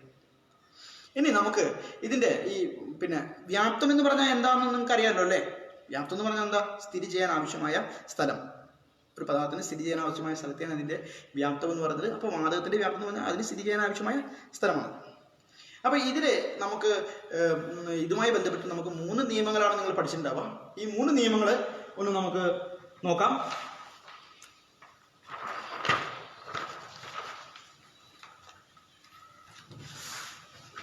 അപ്പോൾ ഇവിടെ ഈ ചാർട്ടിലേക്ക് ഒന്ന് ശ്രദ്ധിക്കാൻ. ഇവിടെ നമ്മൾ ഒരു വാതകാവസ്ഥയിലുള്ള ഒരു പദാർത്ഥത്തിന്റെ അല്ലെങ്കിൽ ഒരു വാതകത്തിന്റെ വ്യാപ്തം എന്ന് പറഞ്ഞാൽ വി വോള്യം ആണ്. വി എന്ന് ഞാൻ എഴുതിയിട്ടുള്ളൂ, വോള്യമാണത്. അപ്പോൾ വ്യാപ്തവും പി എന്ന് പറഞ്ഞാൽ പ്രഷർ, മർദ്ദവും. അപ്പൊ വ്യാപ്തവും മർദ്ദവും തമ്മിലുള്ള ബന്ധമാണ്. വ്യാപ്തവും മർദ്ദവും തമ്മിലുള്ള ബന്ധം. വ്യാപ്തവും മർദ്ദവും വിപരീത അനുപാതത്തിലാണെന്ന് പറയാം. വിപരീത അനുപാതത്തിൽ, അതായത് ഇവിടെ വ്യാപ്തം അംശത്തിലാണെങ്കിൽ മർദ്ദം ഛേദത്തിലാണ്, വിപരീത അനുപാതത്തിലാണ്. വിപരീത അനുപാതം എന്ന് പറഞ്ഞാൽ എന്താ അർത്ഥം? എന്താ വിപരീത അനുപാതം എന്ന് പറഞ്ഞാൽ? അതായത് വ്യാപ്തം കൂടുകയാണെങ്കിൽ മർദ്ദം എന്ത് കുറയും എന്നുള്ളതാണ്. അപ്പോൾ ഒരു കാര്യം കൂടി പ്രത്യേകം ശ്രദ്ധിക്കണം. ഈ ഒരു അനുപാതം അല്ലെങ്കിൽ ഈ ഒരു ബന്ധം നിലനിൽക്കുന്നത് എപ്പോഴായിരിക്കും? ഊഷ്മാവ് സ്ഥിരമായിരിക്കുമ്പോഴായിരിക്കും. ഊഷ്മാവ് എന്ന് പറഞ്ഞാൽ ടി ട്ടോ, ടെമ്പറേച്ചർ സ്ഥിരമായിരിക്കുന്ന സമയത്താണ്, സ്ഥിരോഷ്മാവിലാണ് എന്ത് ചെയ്യുന്നത്? ഊഷ്മാവ് സ്ഥിരമായിരിക്കുന്ന സമയത്താണ് വ്യാപ്തവും മർദ്ദവും വിപരീത അനുപാതത്തിലായിരിക്കും. ഇങ്ങനെ വി അനുപാതം 1/p എന്ന് പറയും, വിപരീത അനുപാതം. അതല്ലെങ്കിൽ നമുക്ക് ഇങ്ങനെ പറയാം, ഈ പി ഇപ്പുറത്ത് കൊണ്ടുവരാം. അപ്പോൾ പി വി സമം ഒരു സ്ഥിരസംഖ്യ എന്ന് പറയും.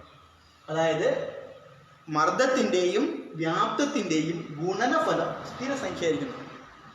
എന്നോട് പറയാം, മർദ്ദത്തിന്റെയും വ്യാപ്തത്തിന്റെയും ഗുണനഫലം എന്തായിരിക്കും? സ്ഥിരസംഖ്യ ആയിരിക്കും. ഈ ബന്ധത്തെ നമ്മൾ വിളിക്കുന്നത് എന്താണ്?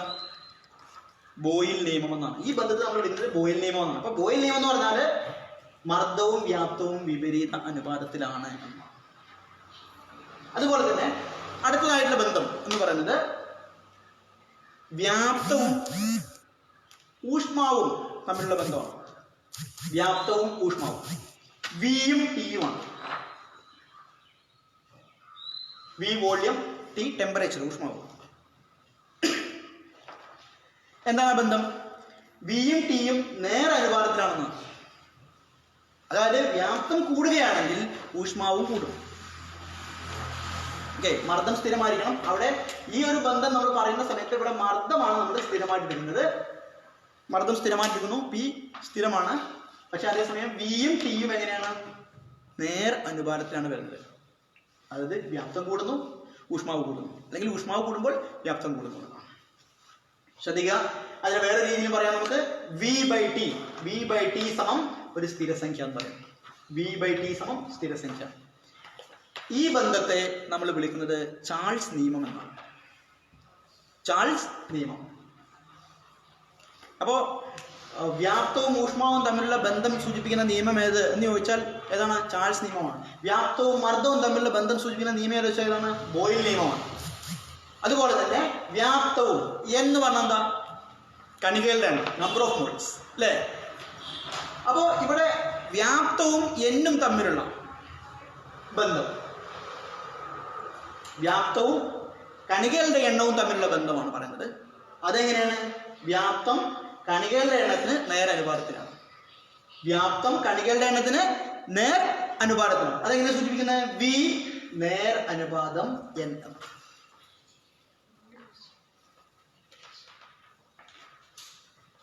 വ്യാപ്തം എന്ന് പറയുന്നത് വോള്യമാണ്. വി എന്ന് പറയുന്നത് എന്താണ്? വോള്യം. ഓക്കെ, ഇവിടെയൊക്കെ നമ്മൾ പറഞ്ഞു വി എന്ന് പറഞ്ഞാൽ വോള്യം, പി പ്രഷർ. ഇവിടെ വി എന്ന് പറഞ്ഞാൽ വോള്യം, ടി ടെമ്പറേച്ചർ ആണ്. ഇവിടെ വി എന്ന് പറയുന്നത് വോള്യമാണ്, എൻ എന്താണ്? നമ്പർ ഓഫ് പാർട്ടിക്കിൾസ് ആണ്, നമ്പർ ഓഫ് മോൾസ്. അപ്പോൾ ഇവിടെ ഇത് രണ്ടും തമ്മിലുള്ള ബന്ധം എന്ന് പറയുന്നത് നേർ അനുപാതം, ഡയറക്ട്ലി പ്രൊപ്പോർഷണൽ. വിപരീത അനുപാതം എന്ന് പറഞ്ഞാൽ എന്താ വരിക? ഇൻവേഴ്സ്ലി പ്രൊപ്പോർഷണൽ എന്ന് പറയും. അപ്പൊ ഇവിടെ ഡയറക്റ്റ് പ്രൊപ്പോർഷൻ ആണ്. ഈ വൺ ക്വാണ്ടിറ്റി ഇൻക്രീസസ്, ഒരെണ്ണം കൂടുകയാണെങ്കിൽ എന്ത് ചെയ്യും? അടുത്ത ക്വാണ്ടിറ്റി എന്ത് ചെയ്യും? ഇൻക്രീസ് ചെയ്യും. ഓക്കെ, ഇവിടെ ഒരു കാര്യമുണ്ട്. ഇവിടെ ടിയും പിയും ഒക്കെ കോൺസ്റ്റന്റ് ആണ്. ബി എൻ എടുക്കുമ്പോൾ എന്താണ്? ടി പി കോൺസ്റ്റന്റ് ആണ്, സ്ഥിരസംഖ്യയായിരിക്കും. അങ്ങനെയുണ്ട്. അപ്പൊ ഈ ബന്ധം വിയും എന്നും തമ്മിലുള്ള റിലേഷൻ ബന്ധം ഏത് പേരിൽ അറിയപ്പെടുന്നത്? അവോഗാഡ്രോ നിയമം അല്ലെങ്കിൽ അവോഗാഡ്രോ ലോ എന്നറിയപ്പെടും. അപ്പൊ ഇതാണ് നമുക്ക് 3 വാതക നിയമങ്ങൾ. ബോയിൽ നിയമം, ചാൾസ് നിയമം, ഇത് അവോഗാഡ്രോ നിയമം എന്ന് പറയും. 3 ഓക്കെ.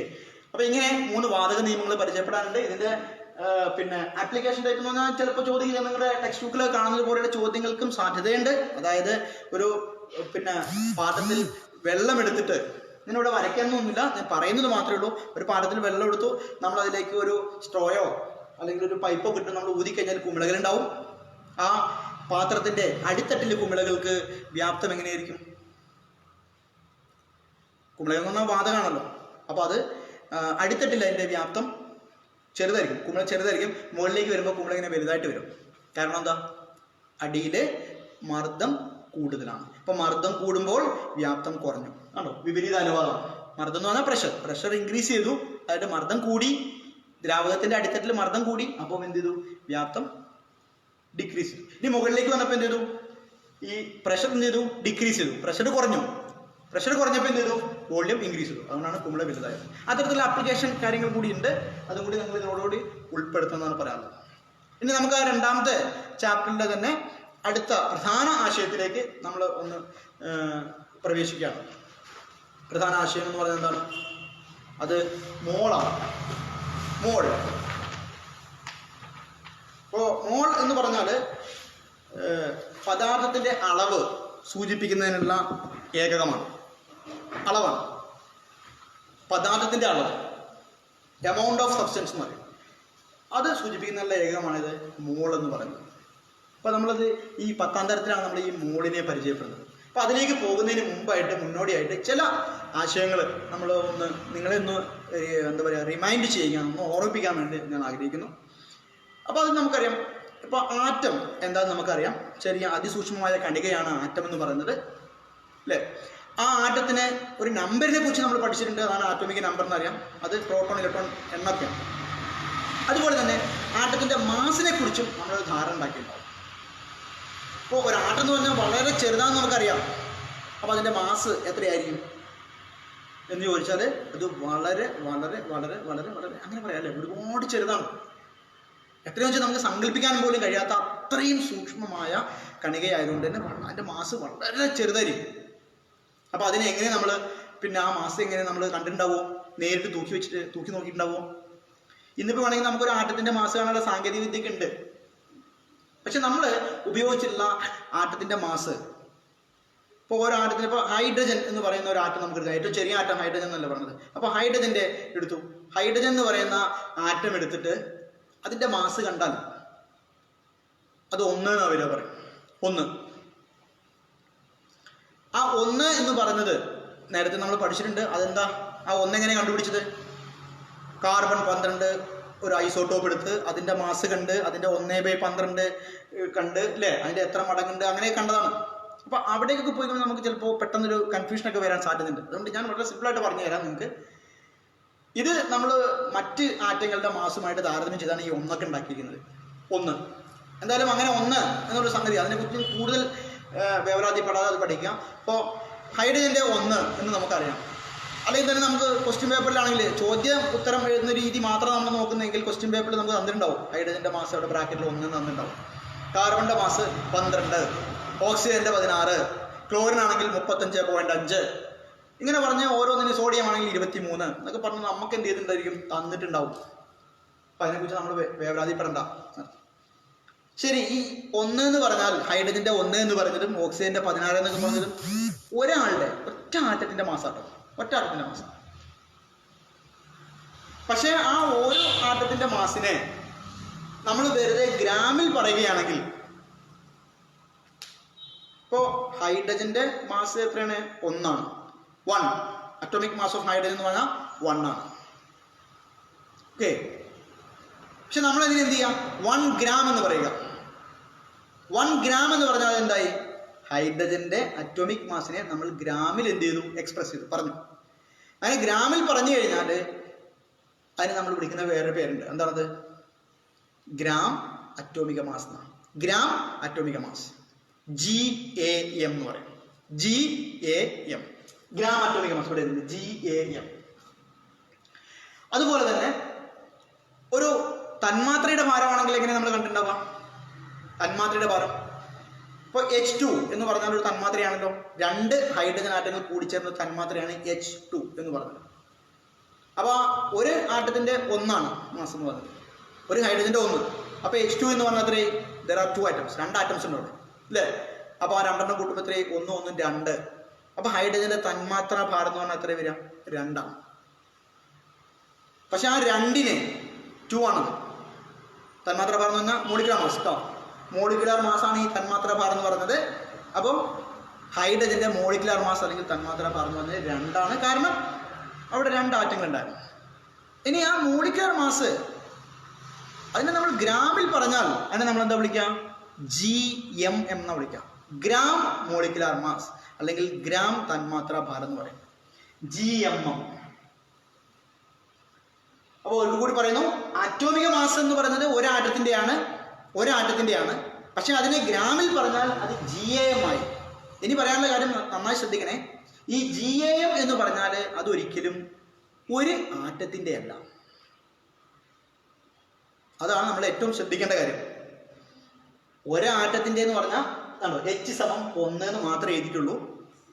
1 എന്ന് പറഞ്ഞാൽ ഒരാറ്റത്തിൻ്റെ മാസാണ്, അത് വളരെ ചെറുതാണ്. പക്ഷെ 1 ഗ്രാം എന്ന് പറയുമ്പോൾ അത് GAM ആയി മാറി. 1 ഗ്രാം എന്ന് പറഞ്ഞാൽ ചെറുതല്ല, അത് വളരെ കൂടുതലാണ്. ആ 1 ഗ്രാം എന്ന് പറഞ്ഞാൽ GAM ആണ്. അതുപോലെ തന്നെ ഇവിടെ നമ്മൾ എടുക്കുകയാണെങ്കിൽ H2 എന്ന് പറഞ്ഞാൽ 2 എന്ന് പറഞ്ഞാൽ ഒരു തന്മാത്ര മാത്രമാണ്. പക്ഷേ 2 ഗ്രാം എന്ന് പറഞ്ഞാൽ അത് GMM ആണ്, ഹൈഡ്രജന്റെ GMM ആണത്. അതൊരിക്കലും ഒരു ഹൈഡ്രജൻ തന്മാത്രയല്ല, മറിച്ച് ഒരുപാട് ഹൈഡ്രജൻ തന്മാത്രകളുടെയാണ്. അത് എത്രയാണ് എന്നുള്ളത് നമുക്ക് വരുന്നത് ഇവിടെ ഈ ഒരു പദസൂര്യൻ എൻ്റെ ഇവിടെ നമുക്കൊരു എക്സ്പ്രഷൻ അവിടെ തന്നിരിക്കുന്നത്. സെൻട്രലിൽ ഇരിക്കുന്നത് ഒന്ന് വായിച്ചാൽ മതി, 1 മോൾ എന്നാണ്. 1 മോൾ. അപ്പൊ നമുക്ക് ഏത് ആറ്റം അല്ലെങ്കിൽ ഏത് തന്മാത്ര എടുത്താലും അതിന്റെ ആറ്റോമിക ഭാരം നമുക്ക് കാണാം, അതുപോലെ തന്നെ തന്മാത്രാ ഭാരം കാണാം. ഇവിടെ കുറച്ചെണ്ണം നമ്മൾ എഴുതിയിട്ടുണ്ട്. H ഹൈഡ്രജൻ എന്ന് പറഞ്ഞാൽ 1 ആണ് അതിന്റെ ആറ്റോമിക ഭാരം. ഹീലിയം 4 ആണ് അറ്റോമിക് മാസ്. സോഡിയം 23 നമ്മൾ എഴുതിയിട്ടുണ്ട് അറ്റോമിക് മാസ്. Chlorine 35.5, oxygen 60. ഇതൊക്കെയാണ് അതിന്റെ ആറ്റോമിക് മാസ്.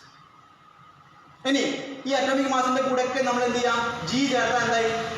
ഇത് 1 ഗ്രാം. 1 ഗ്രാം എന്ന് പറഞ്ഞാൽ എന്തായി? GAM ആയി. 1 GAM ആയി ഓഫ് ഹൈഡ്രജൻ. 4 ഗ്രാം എന്ന് കൊടുത്താൽ എന്തായി? അതും GAM ആയി. അപ്പോൾ 1 GAM ഓഫ് ഹീലിയം ആയി. 23 ഗ്രാം ചേർത്താൽ എന്തായി? അതും GAM ആയി ഓഫ് സോഡിയത്തിന്റെ GAM ആയി. ക്ലോറിന്റെ ഇവിടെ 35.5 ഗ്രാംസ് എന്ന് കൊടുത്താൽ എന്തായി? അതും GAM ആണ്. ഓക്സിജന്റെ 16 ഗ്രാം എന്ന് പറഞ്ഞാൽ അതും GAM ആണ്. ഈ GAM എന്ന് പറഞ്ഞാൽ അത് 1 മോളിന് തുല്യമാണ്. അപ്പൊ ആറ്റോമിക മാസ് മാത്രമാണെങ്കിൽ അതൊരു മോളല്ല. എന്നാൽ ആറ്റോമിക മാസിനെ ഗ്രാമിൽ പ്രസ്താവിക്കുമ്പോൾ ലഭിക്കുന്ന ഗ്രാം അറ്റോമിക് മാസ് 1 മോളിന് തുല്യമാണ്.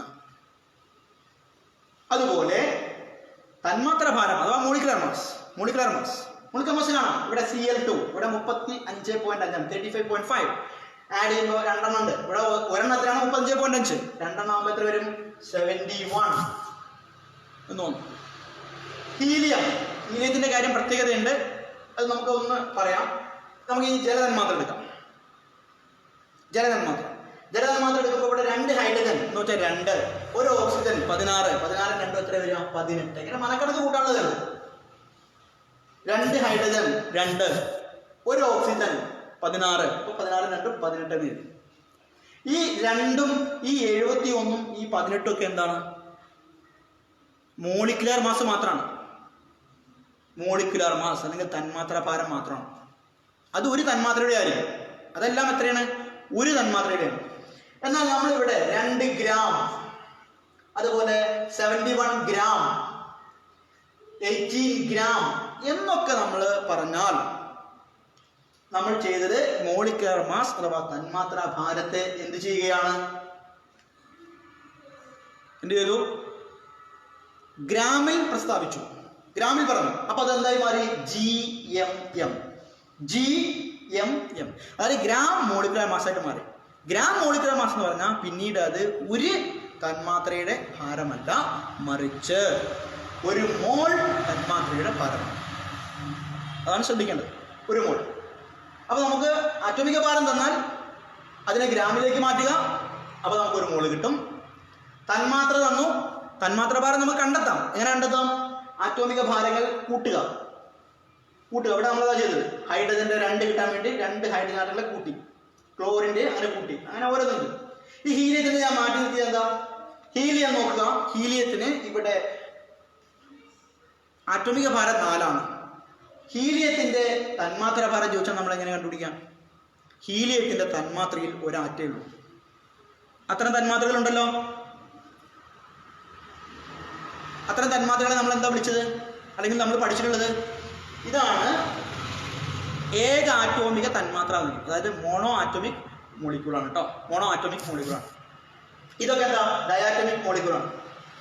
അപ്പോൾ ഇവിടെ ഹീലിയത്തിന്റെ മോളിക്യൂൾ എന്ന് പറഞ്ഞാൽ അതിനകത്ത് ഒറ്റ ആറ്റേ ഉള്ളൂ, സിംഗിൾ ആറ്റേ ഉള്ളൂ. അതുകൊണ്ട് ഇവിടെ 4 ഇതിന്റെ മോളിക്കുലർ മാസ് കണ്ടാലും 4 തന്നെയാണ്. ഹീലിയത്തിന് മോളിക്കുലർ മാസ് കൂടുമ്പോൾ കൂടുന്നില്ല, കാരണം ഇത് മോണോ ആറ്റോമിക് മോളിക്യൂളാണ്. ഓക്കെ, അപ്പോൾ 4 ഗ്രാമിന്റെ വില ആണ് മാറ്റി നിർത്തിയത്. അപ്പൊ എന്തായാലും ഗ്രാമിലേക്ക് വന്നാൽ GMM ആയി മാറി. ഈ GMM എന്ന് പറയുന്നത് 1 മോളാണ്, GAM എന്ന് പറഞ്ഞാലും 1 മോളാണ്. ഇനി നമുക്ക് ഇവിടേക്ക് വരാം. ഈ 1 മോൾ എന്ന് പറഞ്ഞാൽ ഗ്രാമിന്റെ കാര്യം നമ്മൾ രണ്ടും പറഞ്ഞു. അതായത് അറ്റോമിക് മാസിനെ ഗ്രാമിലാക്കുന്ന കാര്യം പറഞ്ഞു, മോളിക്കുലർ മാസിനെ ഗ്രാമിലാക്കുന്ന കാര്യം പറഞ്ഞു. ഇനി നമുക്ക് എണ്ണമാണെങ്കിൽ 1 മോൾ എന്ന് പറഞ്ഞാൽ എത്രയായിരിക്കും? ഈ സംഖ്യയാണ്. ഈ സംഖ്യ വളരെ ഫേമസ് ആണല്ലോ അല്ലേ? ഈ സംഖ്യ ചെറിയൊരു സംഖ്യയാണോ? ആണോ? അല്ല, നമ്മുടെ എന്താ പറയാ, പ്രസിദ്ധ പിന്നെ കലാകാരനായിട്ടുള്ള നമ്മുടെ വൈക്കം മുഹമ്മദ് ബഷീറിന്റെ ഭാഷയിലൊക്കെ പറഞ്ഞാൽ ഈ സംഖ്യയെ 900 എന്നൊക്കെ വേണേൽ പറയാം. അങ്ങനെ ഇല്ലാത്തൊരു സംഖ്യ മൂപ്പര് പറഞ്ഞിട്ടുണ്ട്, അറിയില്ലേ? അപ്പൊ അതുപോലെ വലിയൊരു സംഖ്യയാണിത്. 900 എന്ന് പറഞ്ഞാൽ എത്രയെന്ന് വെച്ചപ്പോൾ ബഷീർ പറഞ്ഞത് അത് വലിയൊരു സംഖ്യ എന്നാ പറഞ്ഞു. എണ്ണി ഒടുങ്ങാത്ത സംഖ്യയാണ് എന്ത് 900. അതുപോലെ വലിയൊരു സംഖ്യയാണ് കേട്ടോ ഇത്. എഴുതി കഴിഞ്ഞാൽ നമ്മൾ തന്നെ ഞെട്ടിപ്പോവും, അത്രയും വലിയ സംഖ്യയാണ്. എന്നാൽ ഈ സംഖ്യയുടെ പേരെന്താ? ഇതാണ് അവോഗാഡ്രോ നമ്പർ. അവോഗാഡ്രോ നമ്പർ അതായത് 6.022 × 10⁻23 അവോഗാഡ്രോ നമ്പർ. ഈ അവോഗാഡ്രോ നമ്പർ കണികകൾ ഉണ്ടാകും 1 മോളിൽ. അഥവാ 1 മോൾ എടുത്താൽ ഇത്ര കണിക ഉണ്ടാവും, ഇത്ര കണിക എടുത്താൽ 1 മോൾ ഉണ്ടാവും. അവോഗാഡ്രോ സംഖ്യയാണ് കണിക എടുക്കുന്നെങ്കിൽ 1 മോൾ ഉണ്ടാവും. 1 മോൾ എടുത്താൽ ഇത്രയും കണിക ഉണ്ടാവും. അപ്പൊ ഇനി ഇവിടെ നിന്ന് ഇങ്ങനെ ഒരു ബന്ധം നോക്കിയേ. ഈ ചാർട്ട് നിങ്ങൾ കാണുന്നുണ്ടെങ്കിൽ ഈ ബന്ധം നോക്കിയേ. ഹൈഡ്രജന്റെ 1 ഗ്രാം എടുത്തു നോക്കാം. ഹൈഡ്രജൻ ആട്ടോ, ഹൈഡ്രജൻ ആറ്റാണ് എടുത്തിരിക്കുന്നത്. 1 ഗ്രാം എടുത്തു. 1 ഗ്രാം എടുത്താൽ അത് ഹൈഡ്രജന്റെ GAM ആയല്ലോ. അപ്പൊ എത്ര മോളാ വരിക? 1 മോളാണല്ലോ വരിക അല്ലേ? 1 മോള് വന്നാൽ അപ്പൊ അതിൽ എത്ര ഹൈഡ്രജൻ ഉണ്ടാവും? 1 മോള് എന്തെടുത്താലും എത്ര ഉണ്ടാവാം? അവോഗാഡ്രോ സംഖ്യയല്ലേ. അപ്പൊ 1 മോൾ ഹൈഡ്രജൻ എടുത്താൽ അതിനകത്ത് അവോഗാഡ്രോ നമ്പർ ഹൈഡ്രജൻ ആറ്റങ്ങൾ ഉണ്ടാവും. 2 ഗ്രാം എടുത്ത് നോക്കാം. H2 ആണ്. H2 2 gram. ഇത് 2 ഗ്രാം H2 എന്ന് പറഞ്ഞാൽ ഇത് GMM ആണ്, ഹൈഡ്രജന്റെ GMM ആണ്. GMM എടുത്തു കഴിഞ്ഞാൽ അത് എത്ര ഉണ്ടാവാം? 1 മോൾ ഹൈഡ്രജന്റെ മോളിക്യൂൾ ഉണ്ടാവും, തന്മാത്ര. 1 മോൾ ഹൈഡ്രജന്റെ മോളിക്യൂൾ എടുക്കും. അപ്പോഴും അതിൽ എത്ര ഉണ്ടാവാം? അവോഗാഡ്രോ നമ്പർ കണികകൾ ഉണ്ടാവും. അവോഗാഡ്രോ നമ്പർ കണികകൾ എന്ന് പറഞ്ഞാൽ ആറ്റമാണെങ്കിൽ ആറ്റങ്ങൾ, തന്മാത്രയാണെങ്കിൽ തന്മാത്രകൾ, അതാണ്. ഓക്കെ. ഇനി മോളുമായി ബന്ധപ്പെട്ട് ഒരു ബോക്സ് കൂടി നമ്മളോട് പറഞ്ഞിട്ടുണ്ട്. ഇതെന്താണ്? അതായത് വാതകങ്ങളുടെ കാര്യത്തിൽ മാത്രമാണ് ഇത് പറയാൻ പറ്റുള്ളൂ. വാതകങ്ങളുടെ കാര്യത്തിൽ നമ്മളിപ്പോൾ വാതകങ്ങൾ എടുക്കുന്നു. ഇപ്പൊ ഞാൻ ഇവിടെ എഴുതിയത് വാതകങ്ങൾ തന്നെയാണ്. കുറെ ഹൈഡ്രജനും ക്ലോറിനും ഹീലിയവും ഒക്കെ വാതകാവസ്ഥയിലാണ്. അപ്പൊ ഈ ഹൈഡ്രജന്റെയും ക്ലോറിന്റെയും ഹീലിയത്തിന്റെ ഒക്കെ കാര്യം പറഞ്ഞാല് നമ്മൾ STP എന്ന് പറയും. STP എന്ന് പറഞ്ഞ സംഗതി എന്താണ്? സ്റ്റാൻഡേർഡ് ടെമ്പറേച്ചർ ആൻഡ് പ്രഷർ എന്നാണ്. സ്റ്റാൻഡേർഡ് ടെമ്പറേച്ചർ ആൻഡ് പ്രഷർ, അതാണ് STP എന്ന് പറയുന്നത്. ഒരു നിശ്ചിത ഊഷ്മാവ് മർദ്ദമാണ് STP. ഈ STPയിൽ 1 മോള് ഏത് വാതകം എടുത്താലും അത് എത്ര ഉണ്ടാവുക? 22.4 ലിറ്റേഴ്സ് ഉണ്ടാവുക. എന്ന് വെച്ചാൽ 22.4 ലിറ്റർ. STPയിൽ ഏത് വാതകം എടുത്താലും നമുക്ക് കിട്ടുക 22.4 ലിറ്റേഴ്സ് ആണ്. ഓക്കെ, 1 മോൾ എടുക്കാനാണ്. 1 മോൾ അതൊക്കെ ശ്രദ്ധിക്കാം. ഇപ്പൊ ഞാൻ ഒന്ന് പറഞ്ഞുതരാം. ഇപ്പൊ ഹൈഡ്രജൻ H2 അല്ലേ എടുത്തിരിക്കുന്നത്? H2 STPയിൽ നമ്മൾ 22.4 ലിറ്റേഴ്സ് ഓഫ് ഹൈഡ്രജൻ എടുത്താൽ അത് എത്ര ഉണ്ടാവുക? 22.4 ലിറ്റർ ഹൈഡ്രജൻ STPയിൽ എടുത്തു വയ്ക്കാം. അപ്പൊ അത് എത്ര ഉണ്ടാവുക? 1 മോൾ ഉണ്ടാവും. 1 മോൾ ഉണ്ടാവും. ഓക്കെ, 1 മോൾ ഹൈഡ്രജൻ ഉണ്ടാവും. അതേപോലെ തന്നെ STPയിൽ നമ്മൾ ഇപ്പൊ നമുക്ക് എടുത്തു എത്രയാണ്? STPയിൽ 22.4 ലിറ്റേഴ്സ് എന്ത് ചെയ്യാം? ക്ലോറിൻ എടുത്താൽ നമുക്ക് എന്താ കിട്ടാം? 1 മോൾ തന്നെ കിട്ടാം. 1 മോൾ തന്നെ കിട്ടും. അതിന്റെ മാസം എത്രയായിരിക്കും? ക്ലോറിൻ ആണെങ്കിൽ അതിന്റെ മാസം എത്രയായിരിക്കും? 71 ആയിരിക്കും. ഹൈഡ്രജൻ ആണെങ്കിൽ അതിന്റെ മാസം എത്രയായിരിക്കും? 2 ഗ്രാംസ് ആയിരിക്കും. അപ്പൊ നമുക്ക് മാസ് തന്നു കഴിഞ്ഞാൽ മോളിലേക്ക് വരാം. മോളിൽ നിന്ന് നമുക്ക് എന്ത് ചെയ്യാം? അതിന്റെ വ്യാപ്തത്തിലേക്ക് വരാം. ഈ മോളിന്റെ വ്യാപ്തത്തെ നമ്മൾ വിളിക്കുന്ന പേരെന്താണ്? മോളാർ വ്യാപ്തം എന്നാണ്. മോളാർ വ്യാപ്തം. അപ്പോൾ വാതകങ്ങളുടെ കാര്യത്തിൽ മാത്രമാണ് നമ്മൾ ഈ മോളാർ വ്യാപ്തം കൊടുക്കുന്നത്. STPയിലെ ഗ്യാസസിന്റെ കാര്യത്തിൽ മാത്രമാണ് നമ്മൾ ഈ മോളാർ വോളിയം കൊടുക്കുന്നത്, അതായത് മോളാർ വ്യാപ്തം കൊടുക്കുന്നത്. അതായത് സ്റ്റാൻഡേർഡ് ടെമ്പറേച്ചർ പ്രഷർ STPയിൽ നമുക്ക് തന്നു കഴിഞ്ഞാൽ 1 മോള് ഏത് വാതകം എടുത്താലും 22.4 ലിറ്റേഴ്സ് ആയിരിക്കും. 2 മോൾ എടുത്താൽ അതിന്റെ ഡബിൾ ആയിരിക്കും. 3 മോളാണെങ്കിൽ അതിന്റെ 3 മടങ്ങ് അങ്ങനെയായിരിക്കും. അപ്പൊ ഇത്രയുമാണ് നമുക്ക് ഈ മോളുമായിട്ട് ബന്ധപ്പെട്ടുള്ള ഈ ഒരു ഇതിൽ പറയാനുള്ളത്. നമുക്കൊരു വർക്ക്ഷീറ്റ് നോക്കാം. പെട്ടെന്ന് നോക്കാം ഒരു വർക്ക്ഷീറ്റ്.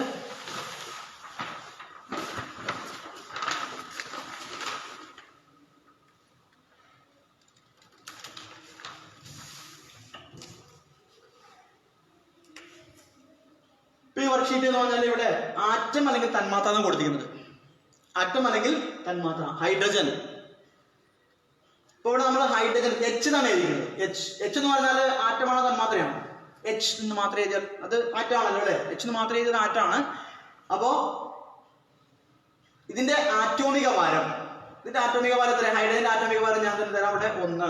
ഇത് നമുക്ക് സാധാരണ ഇതിൽ ചോദ്യത്തിൽ നമുക്ക് തന്നിട്ടുണ്ടാവും. നിങ്ങളുടെ എക്സാമിനേഷനിൽ ചോദ്യത്തിൽ തന്നിട്ടുണ്ടാവും 1. ആറ്റോമിക ഭാരം 1 കൊടുത്തു. ഇനി അതിന് GAM, ആറ്റോമിക ഭാരം ആകുമ്പോൾ അതിന് GAM ആക്കണം. അപ്പോൾ 1നെ GAM ആക്കാൻ എന്ത് ചെയ്താൽ മതി? 1 ഗ്രാം എന്ന് പറഞ്ഞാൽ മതി. 1 ഗ്രാം. അപ്പോൾ ഹൈഡ്രജൻ അതിന്റെ ആറ്റോമിക ഭാരം 1, അത് ഇത്ര GAM എന്ന് വെച്ചാൽ 1 ഗ്രാം. ഇനി GAM എടുത്താൽ എത്ര മോളുണ്ടാവും? നമ്മൾ നേരത്തെ എഴുതിയ അതനുസരിച്ച് GAM എടുത്തു കഴിഞ്ഞാൽ എത്ര മോളുണ്ടാവും? 1 മോൾ ഉണ്ടാവും അല്ലെ? അപ്പൊ 1 മോൾ ഉണ്ടാവും. ഇവിടെ ആറ്റങ്ങളുടെ എണ്ണം എത്രയായിരിക്കും? എത്ര ആറ്റങ്ങൾ ഉണ്ടാവും എന്ന് വെച്ചാൽ 6.022 into 10⁻23. അതായത് അവോഗാഡ്രോ സംഖ്യ എന്താ ഉണ്ടാവുക?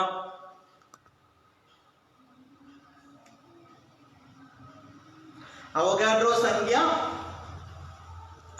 സംഖ്യ കണികകളുണ്ടാവും. അതായത് അവോഗാഡ്രോ സംഖ്യ ഹൈഡ്രജൻ ആറ്റങ്ങളുണ്ടാവേ.